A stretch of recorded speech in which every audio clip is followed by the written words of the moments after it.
Hello students, good afternoon. I hope you all are good and all are watching the videos properly. We have completed our chapter number 22, Prejudice and Discriminations, and textbook exercise, buzzwords and one word question answers, one sentence question answers I have already given you. Even one word and one sentence question answers are there in today's PDF, and on Saturday I have given you the textbook exercise. And in this video I am going to give you the brief question answers. I am going to explain you the brief question answers. Then you have to complete this in your classwork book. Understood? Chalo, let's start. Question 1, distinguish between prejudice and discrimination. ये दोनों में distinguish करना है, इन दोनों को वो कैसे एक दूसरे से अलग है. Prejudice, discrimination. First point, it is prejudice. It is an unreasonable dislike for a person, a group of people or a custom. Prejudice मतलब किसी को बिना कारण न चाहना, dislike करना, फिर वो एक person हो या group हो या फिर कोई custom या कोई religion हो. Discrimination, first point, it is a practice of treating a person or a group of a people or a society or as less than others. Discriminate करना, एक दूसरे को एक दूसरे से अलग करना, मतलब अलग ट्रीट करना, मतलब ये कास्ट ऊपर वाली है उनको अच्छे से ट्रीट करो, ये लोअर कास्ट है उसको अच्छे से ट्रीट मत करो, ऐसे डिस्क्रिमिनेट करना, इसको हम डिस्क्रिमिनेशन कहते हैं. Second point, prejudice. It is based on a preconceived ideas about others. बिना आधारे किसी के लिए कुछ भी सोच लेने से हम प्रिजुडाइज हो जाते हैं. Second point, people can be discriminated against on the basis of gender, religion, caste, etc. किस किस चीज़ में हम डिस्क्रिमिनेट करते हैं? या तो किसी के कास्ट में, या तो जेंडर में, या तो रिलीजियन में, या तो रेस में. कभी कभी रेसिज्म मतलब स्किन, ये बहुत गोरा है तो ये बहुत अच्छा दिखता है, ये बहुत काली है तो ये अच्छी नहीं दिखती, ये हुआ discrimination. Third point, people judge or form negative opinions about others on the basis of their preconceived ideas. उनके दिमाग में preconceived ideas आते हैं जिसके कारण people एक दूसरे को बिना कारण negativity में judge कर लेते हैं. Negative ideas उसके लिए negative opinion बना लेते हैं. Third point, discrimination. It leads to the lack of growth and progress of those who are discriminated against. जो लोग डिस्क्रिमिनेट हो जाते हैं उन लोगों का ग्रोथ, उन लोगों का प्रोग्रेस हमेशा कम होता जाता है. वो लोग ज़्यादा प्रोग्रेस नहीं कर सकते क्योंकि लोग उसको डिस्क्रिमिनेट कर रहे हैं इसके लिए. Okay, so this is the answer 1 which you will complete in your class work book. Now question 2, is a prejudice connected to a stereotype?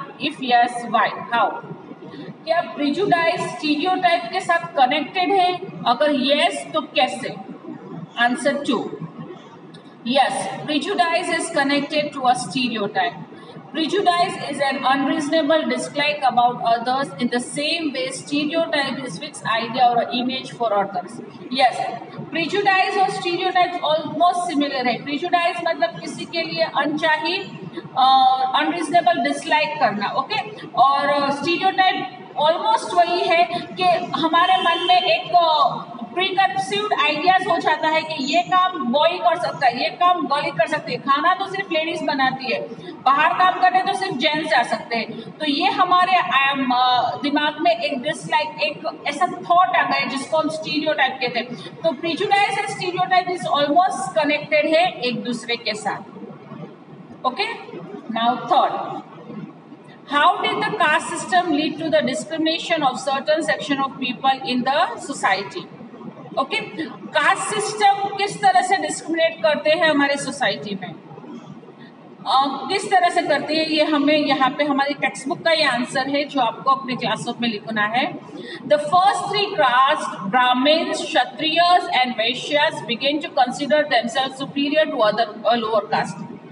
Brahmins, Vaishyas and Kshatriya अपने आप को सब कास्ट से सुपीरियर मानते हैं, सब कास्ट से बहुत ऊपर मानते हैं और ऐसा मानते हैं कि दूसरी सारी कास्ट उनसे नीचे है. The Shudras, the 4th caste, perform manual jobs and so the other 3 castes they were considered to be the lower states. Okay. और फोर्थ कास्ट होती है जो शूद्रास थी पहले के जमाने में, उनको सब मैनुअल काम मतलब जो छोटे छोटे काम होते हैं वो सारे काम उनको करने होते थे। और ये तीन कास्ट है, ब्राह्मण, क्षत्रियस एंड वैश्यस, उनको सर्व करना होता है, मतलब उन लोगों के सारे काम शूद्रास लोगों को करने होते हैं, और उसको वो फोर्थ कास्ट मानते हैं जो लोअर कास्ट में आता है। उसके बाद people who work as scavengers and sweepers were not included in the caste system and were considered to be untouchables. लेकिन उसके अलावा जो कास्ट है, जो स्कैवेंजर्स है या फिर स्वीपर्स है, स्कैवेंजर्स मतलब कूड़ा कचरा उठाने वाले, और स्वीपर्स जो रोड साफ करते हैं, रोड में झाड़ू कराने वाले, उन लोगों को तो कोई कास्ट में इंक्लूड ही नहीं किया। शूद्रास को फोर्थ कास्ट मानते हैं, लेकिन ये सारे लोगों तो को कास्ट में इंक्लूड ही नहीं किया, और उन लोगों को तो अनटचेबल मानते हैं कि उनको अगर छू भी लेंगे तो हमें पाप लगेगा। इस तरह से सारी कास्ट को डिस्क्रिमिनेट किया जाता था पहले के जमाने में। They were not permitted to use public facilities such as wells and toilets. They were not allowed to enter temples and schools either. जो लोगों को अनटचेबल मानते थे जैसे स्वीपर्स एंड स्कैवेंजर्स, उन लोगों को कुछ भी पब्लिक फैसिलिटी यूज करने की परमिशन नहीं थी। वेल में से पानी नहीं रख सकते, पब्लिक टॉयलेट यूज नहीं कर सकते, टेम्पल्स में नहीं जा सकते, कुछ स्कूल्स नहीं जा सकते। वो लोगों को इतनी हद तक डिस्क्रिमिनेट कर लिया था, भेदभाव रखते थे उनके साथ कि वो किसी भी कास्ट का तो हिस्सा नहीं थे, लेकिन कोई भी पब्लिक प्रॉपर्टी में भी उनका हिस्सा नहीं था। वो लोग कुछ भी यूज नहीं कर सकते थे। As a result of this discrimination and the lack of opportunity for growth and progress, people belonging to the lower caste become economically and socially weak, leading to inequalities between them and those belonging to the three other castes. इसीलिए जो ये untouchable cast मतलब untouchable लोग थे, जिसको कुछ भी opportunity नहीं मिलती थी, कुछ भी यूज करने को नहीं मिलता था, उनका प्रोग्रेस धीरे धीरे बहुत ही नीचे गिर रहा था। आप सोचो, उसको कोई काम नहीं देता, उसको कहीं पे जाना ही होता तो वो कितना नीचे गिरते रहते थे, और उनकी फाइनेंशियल पोजीशन, उनकी इकोनॉमिकल और सोशली भी वो लोग बहुत ही वीक होते जा रहे थे हमारी सोसाइटी में। तो ये था discrimination in our society in previous years, पहले के जमाने में। Okay, now the next question, write a short note about the role of Dr. B.R. Ambedkar in the fight against untouchability. Doctor Bhimrao Ambedkar जो खुद एक दलित थे, वो अनटचेबल कास्ट में आते थे, तो उसने वो कास्ट के लिए क्या किया, वो कास्ट के लिए उन्होंने कैसे फाइट की, उनके ऊपर हमें शॉर्ट नोट लिखनी है। Okay, answer, doctor Bhimrao Ramji Ambedkar, वो also known as Baba Saheb, was born in a poor Mahar community family in Madhya Pradesh. Doctor Bhimrao Ramji Ambedkar का जन्म मध्य प्रदेश में हुआ था, महार कम्युनिटी में। ओके, जिसको हम बाबा साहेब के नाम से भी जानते थे। The Mahar were considered as untouchables, even though Baba Saheb had to face many social and economic difficulties. Because of this, he succeeded in not only becoming a lawyer, but also went to receive many degrees in higher education. Mahar वो उनकी जो cast थी ना, उनको untouchable cast में वो आते थे। इसके लिए उन्होंने बहुत ही सोशली, इकोनॉमिकली बहुत ही लाइफ में फेस किया है। वो फेस करने के बावजूद उसने इतनी पढ़ाई की कि वो लॉयर बन गए, और लॉयर बनने के बाद भी उसने अपनी पढ़ाई बंद नहीं की और बहुत हायर एजुकेशन ले ली। Baba Saheb devoted to his life to fighting against untouchability and worked hard to ensure equal rights for the Dalits. फिर वो सोशल सर्विस में आ गए और दलित कास्ट के लिए, अनटचेबल कास्ट के लिए उन्होंने बहुत ही फाइट की, उनके राइट्स के लिए बहुत ही फाइट की। Dalit means a term used to refer to the people who are considered untouchables. Dalit मतलब वो पीपल जो अनटचेबल होते हैं, मतलब ऐसा कहा जाता है कि ये सारी कास्ट अनटचेबल में आती है। उनके हक के लिए, उनके राइट्स के लिए भी BR आम्बेडकर जी ने बहुत ही फाइट की है. He played a very important role in framing of the constitutions of India. Many of the measures included in the constitution to protect the Dalits were introduced by him. हमारा constitution, हमारा Indian constitution जब draft हुआ था, उसका important part doctor BR Ambedkar भी थे, और उस कॉन्स्टिट्यूशन में उन्होंने दलित को जितना हो सके उतना राइट देने की कोशिश की है. Okay, so this also you will write in your classwork book with a good handwriting. Now the last question. How does the constitutions of India protect women against gender-based discrimination? जिस तरह से gender based, जैसे caste discrimination है ना, उसी तरह से gender based discrimination भी था. वो मैन और वुमेन के अगेंस्ट के. मैन ये है, वुमेन ये है. वुमेन को स्कूल नहीं जाने देते थे, बाहर नहीं जाने देते थे, उनको सिर्फ घर का काम करना है. बहुत अर्ली एज में उनकी शादी कर लेते थे, उनको कुछ भी बोलने का हक नहीं था. तो इसमें हमारे कॉन्स्टिट्यूशन ने बहुत सारे राइट्स वुमेन्स को भी दिए थे.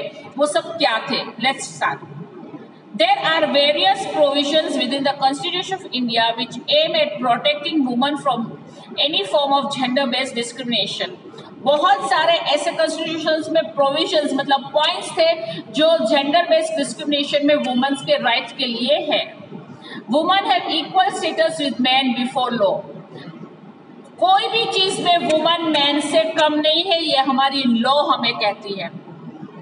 किसी भी जगह पे वुमन और मैन को हम डिस्क्रिमिनेट हमारे कॉन्स्टिट्यूशन के हिसाब से नहीं कर सकते हैं.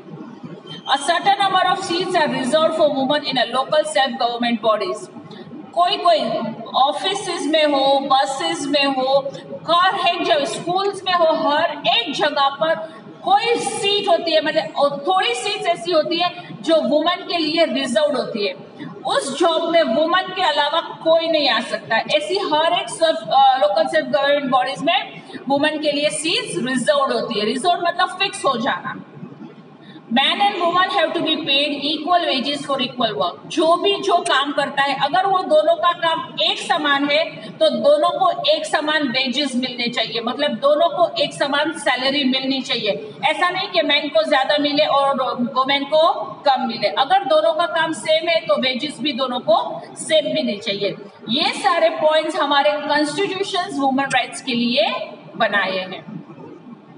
ओके, सो आई होप आपको ये 5 क्वेश्चन आंसर्स ठीक से समझ में आ गए होंगे. अगर नहीं समझ में आ गए तो आप मुझे जूम लेक्चर में या फिर व्हाट्सएप पे या फिर कमेंट्स बॉक्स में पूछ लेना. यहाँ पे हमारा फर्स्ट टर्मिनल कोर्स खत्म होता है. लर्न प्रॉपरली हमारी सेकंड से एग्जाम स्टार्ट हो रही है. आपको प्रॉपरली एग्जाम देनी है और ऑनेस्टली देनी है. Complete everything in your classwork book, learn properly and give your exam honestly. चलो, I'll catch you again very soon. Bye bye.